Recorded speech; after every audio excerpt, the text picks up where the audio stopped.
Hello everybody and welcome back to Yalan app. In this video, I'm going to show you a step-by-step guide on exactly how to fix your Marriott Bonvoy app not working. So what I did myself actually to be able to fix this is that I firstly closed the app and then I went into the settings app on my phone instead.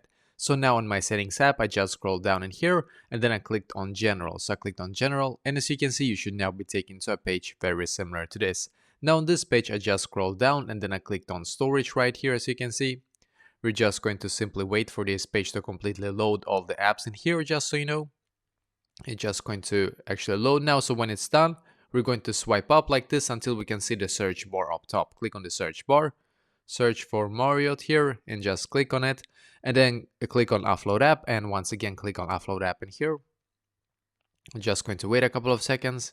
And then click on the blue button here once again and just simply, sometimes you have to click on it 2 times by the way, and just wait for the app now to completely update to its latest version. So I did this myself and afterwards when it was done I went back and now it actually works for me.